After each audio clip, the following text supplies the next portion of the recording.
Countless of crises that the world has encountered showcases a tremendous need for an upgrade to our societal operating system. We would need one where people would be provided basic needs no matter what, so that everyone has a chance to flourish. We need a system that democratizes ownership and decision making and gives the weighted power to the scientific institutions in order to create an optimal world for all. One that coordinates entities and creates incentives to act in accordance with world priorities. One that will dynamically mobilize entities towards the problems and advancements that the world really needs.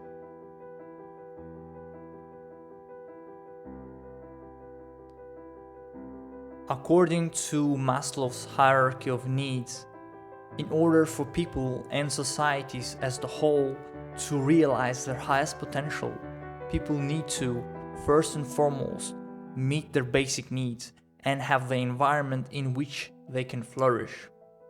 Given this knowledge and the way our current systems across the world operate, we can establish that there is a huge room for improvement. We need to set up the units, institutions, and organizations that would ensure the basic needs of all, things like housing, food, appliances, and the internet, combined with the creation of the environment in which people can be helped and guided in their self-realization.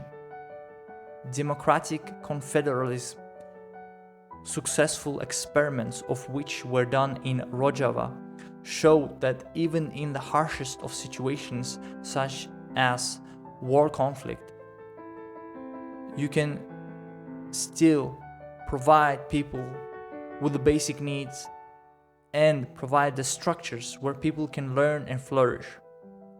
Maybe it is such crises that give people the opportunity and courage to adopt something better.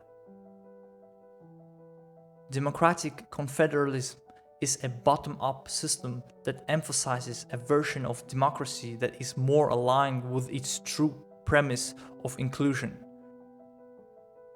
In Democratic Confederalism, people form councils at the neighborhood or commune level, which then sends their representatives to the next level, which can be a wider city council, which in turn sends representatives to the district level and then to the federal level.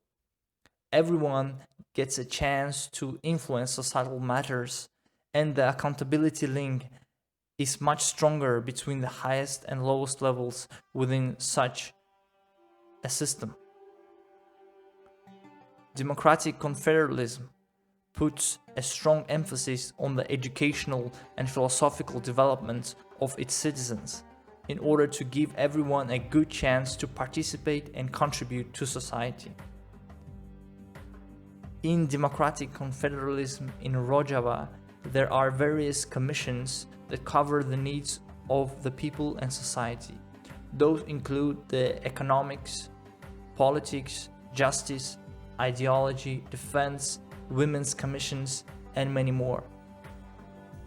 Economic Commission works to ensure that all adults have a job and the means to support themselves and their families.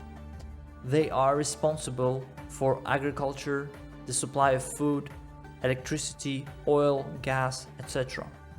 Economic Commission is also working on creating cooperative companies that are democratically controlled not just by the workers but by the community at large, and which provide society with the needed developments. This way, the concerns and the needs of workers and wider society are taken into account. Executives of large private companies who make decisions that will affect large swaths of people often do so with less consideration for the harm it may cause.